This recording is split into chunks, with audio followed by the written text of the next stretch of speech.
벤처 1세대 김범수 카카오 경영쇄신위원장이 결국 구속됐습니다. 우리나라의 벤처 신화를 주도했던 김범수 의장의 구속으로 혁신의 이면에 숨어있던 사회적 갈등과 도덕성 논란이 재조명되고 있습니다.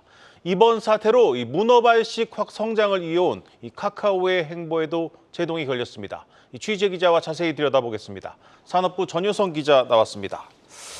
전 기자, 이 법원이 대기업 총수를 증거인멸, 도주 우려를 이유로 구속했는데 참 흔하지 않은 장면 같습니다. 네, 맞습니다. 검찰과 변호인단의 치열한 공방 끝에 구속영장이 인용이 됐습니다. 법원은 김 위원장이 말씀하신 대로 증거인멸과 도주 우려가 있다고 판단했습니다. 카카오 주요 경영진은 지난 18일에 임시 그룹 협의회를 열고 앞으로의 경영쇄신을 어떻게 해나갈지에 대해서 논의를 했는데 결국 구속이 현실화되면서 김 위원장의 경영쇄신은 당분간 멈춰서게 됐습니다. 네, 연쇄적으로 기업 구조의 판 자체가 흔들릴 수도 있겠습니다. 그런데 정 기자, 이 SM 시세 조정 의혹 사건 외에도 카카오가 수사를 받고 있는 사안들이 여럿 있죠? 네, 맞습니다. 이 시세 조정 외에도 총 4건의 사안이 수사당국의 레이더에 포착이 된 상황입니다. 모두 서울 남부지검에서 수사 중인 안건입니다. 지금 보시는 것이 현재 카카오의 수사 의혹인데요.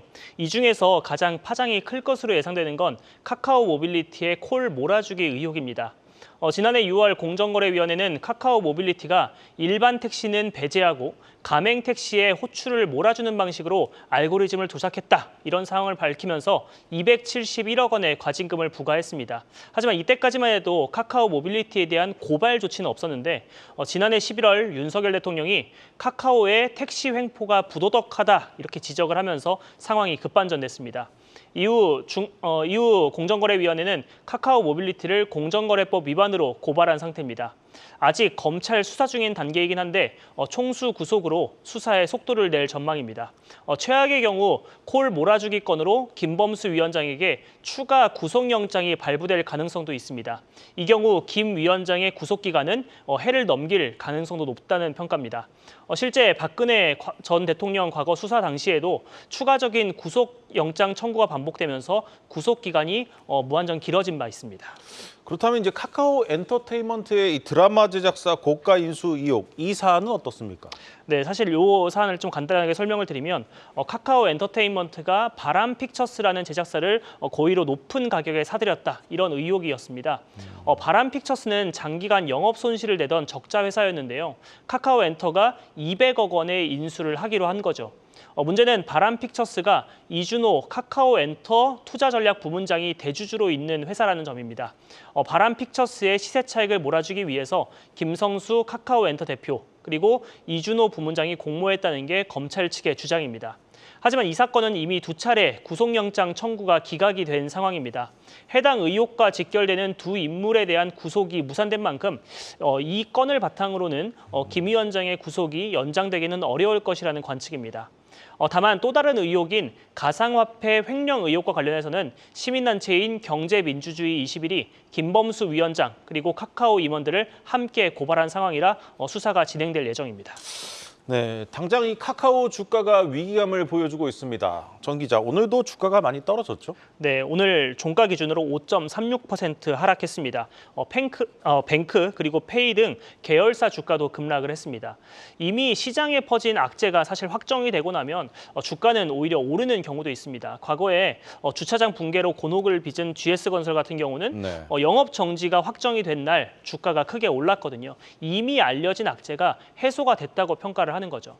하지만 이번 사안은 좀 달랐습니다. 카카오를 둘러싼 사법 리스크가 단기가 아니라 좀 중장기에 걸쳐서 이어질 것이라고 해석하고 있는 셈입니다. 과거 카카오의 주가 추세를 좀 간략하게 보시겠습니다. 카카오는 코로나19 시기에 주가가 17만 원 선까지 올랐습니다. 한때 코스피 시가총액 3위에 이름을 올리기도 했었습니다.